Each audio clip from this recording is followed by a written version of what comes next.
Today, I want to introduce to you a word that gets overthrown and misused in the current day.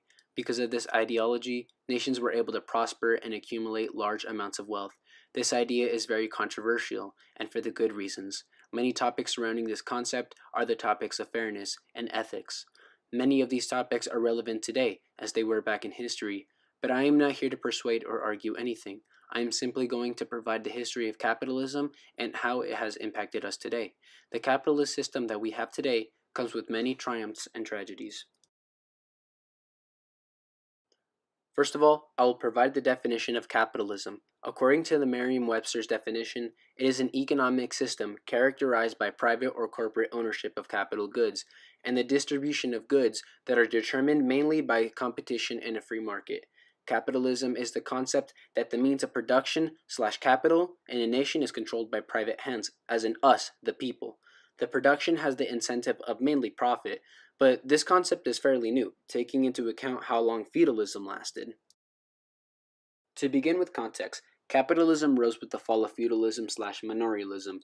Manorialism started in the 5th century in medieval Europe. According to sources in Millersville University, manorialism is a system of social relations between seigneurs or lords and their dependent farm laborers or serfs in the Middle Ages. To summarize, it is basically the relationship of dependency that a peasant had to a lord through the economic development using land. Manorialism later dies in the 15th century at the same time that feudalism also ends. So in short, manorialism is a social and economic relationship between peasant and lord. Later on in the 10th century, feudalism comes to Europe. Feudalism is more of a political and military movement. It is the exchange of land for loyalty or military power. In short, it is a social and economic system shaped as a pyramid. At the top is the kings, then nobles, knights, and at the very bottom are the peasants. It got into the laws and the customs of the everyday people. Feudalism was encouraged by the church, and we can see how they influence what days of the week they work. For example, on the 7th day of the week, the serfs rested to go to church and worship. But then how did feudalism end? The fall of feudalism does not necessarily have one event to blame. There are many reasons why it fell. To start off, feudalism went on a downhill once the Black Death started, which was in the 1340s. Because of the Black Death, many questioned the credibility of the church. These events separated control from the feudal lords because many knights and peasants died. Therefore, they could not control other peasants. Later on, serfs became very unpopular for the favor of freeholders. Freeholders, in contrast to serfs, are people that pay rent for property instead of being bonded to a lord. The lords did not like this, so they made sure that the serfs could not reach freedom. They accomplished this task with the military power of the knights. This was one of the reasons, along with taxation, that resulted in the 1381 peasant revolt. Although the peasants/commoners lost that revolt, the idea of freedom of economic status remained in the community. Later on, the commoners left their lands in search for towns. The reason they did this was because they went in search for a better life. This was the beginning of the commercialism age. It was in the 16th century when the idea of capitalism really started to emerge. The first mention of the ideals of capitalism is in the first ever book of accounting by Luca Pacioli. In his book, Summa de Arithmetica, he introduces the idea that no one is worthy of anything unless they work for it. He mentions the Apostle Paul's teaching in the Bible, and he states, "Another example from the wise old poet was for a businessman to work like an ant. Paul the Apostle also said that no one is worthy of the crown who has not fought for it." This kind of thinking sparked the capitalist age, which started right after the book was published, which was about the 16th century. These changes were slow but sure, and it was not until 1776 until a great achievement came to being. And no, I am not talking about the Declaration of Independence, though it was a great achievement, and it is very interesting that they were created in the same age. But I am talking about the first ever economist. He goes by the name of Adam Smith. This man is also referred to as the father of economics. In 1776, he published a book called An Inquiry into the Nature and Causes of the Wealth of Nations. This book holds the economic principles that we have today. It is called capitalism, and ever since, many nations, including the US, adopted Adam Smith's principles of capitalism, and sure enough, they accumulated large amounts of wealth. Adam Smith teaches of 3 principles to gain wealth in a nation. The first is the division of labor, second is the nature of wages, and third is foreign markets. I cannot explain in detail what each of these principles mean, but in short, the division of labor is the idea that many people specializing in one task can produce more. Adam Smith gives the pin factory example. He states, in this manner, divided into about 18 distinct operations, could make among them upwards of 40,000 pins a day. And the concept of nature of wages is that the true currency is labor. To explain this, I'm going to give an example.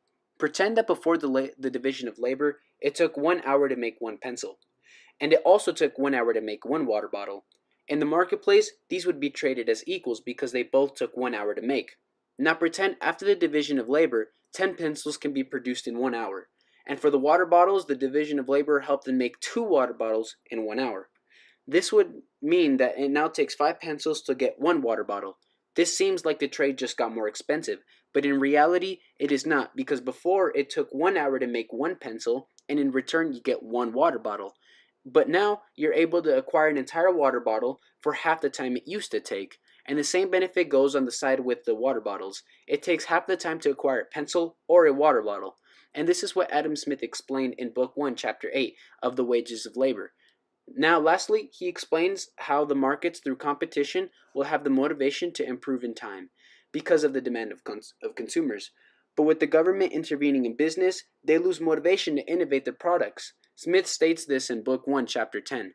The exclusive privilege of an incorporated trade necessarily restrains the competition in the town where it is established to those who are free of the trade. The true capitalist nation is one that the government does not intervene or regulate commerce. Capitalism has triumphed in bringing nations innovations. For example, the Ford's automobile, trains, Rockefeller Standard Oil, Andrew Carnegie Steel, the computer, the mobile phone, the internet, and social media. These are byproducts of owning wealth. Under capitalism, one can only accumulate large amounts of wealth by creating and selling great products that people want. The main motive to these inventions is money, which can be seen as selfish, but these self-interest reasons benefit society. This leads me to the ugly side of capitalism, and trust me when I say it is not pretty. Capitalism has flaws, and these come in the name of lobbying, polluting, exploiting workers, child labor, monopolies, and intellectual theft. When capitalism goes unchecked by the government, it can turn into a big, unstoppable monster. For example, the monopolist John D. Rockefeller. He was able to accumulate so much money by killing all possible competition of oil. The price of oil was solely controlled by him, and he had no motive to lower prices or innovate his product.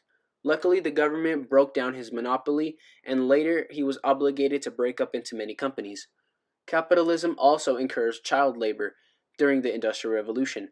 I cannot explain how sad this time of history was. Many children got hurt in very poor working conditions for very little pay. And to take advantage of children is wrong on every level.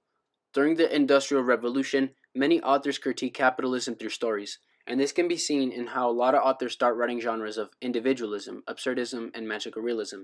In this case, in the book Hard Times by Charles Dickens, it is about a fake town called Coketown, resembling what Manchester looked like. He describes the city as, it was a town of red brick, or a brick that would have been red if the smoke and ashes had allowed it. But as matters stood, it was a town of unnatural red and black like a painted face of a savage. It was a town of machinery and tall chimneys, out of which interminable serpents of smoke trailed themselves forever and never got uncoiled.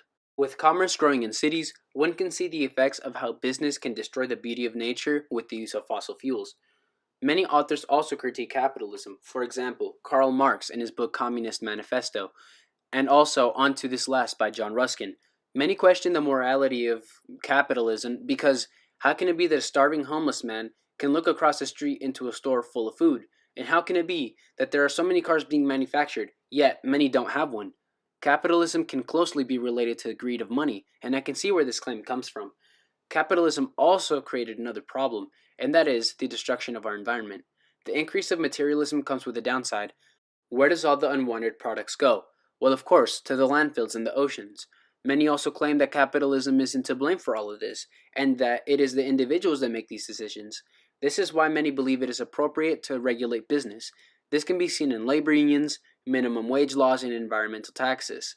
Regardless, it is out of the question to say that capitalism has not improved living conditions throughout the time, and even Milton Friedman, who received the 1976 Nobel Memorial Prize in Economic Sciences for his research on consumption analysis, agrees with this. So far as poverty is concerned, there has never in history been a more effective machine for eliminating poverty than the free enterprise system and the free market. And according to Our World in Data, the extreme poverty rate has gone down significantly, and we can notice that these changes are made through the development of the capitalist system. To sum things up, capitalism has brought great triumphs with generating huge wealth, but it has also tragedies that we unfortunately are still suffering. Thank you.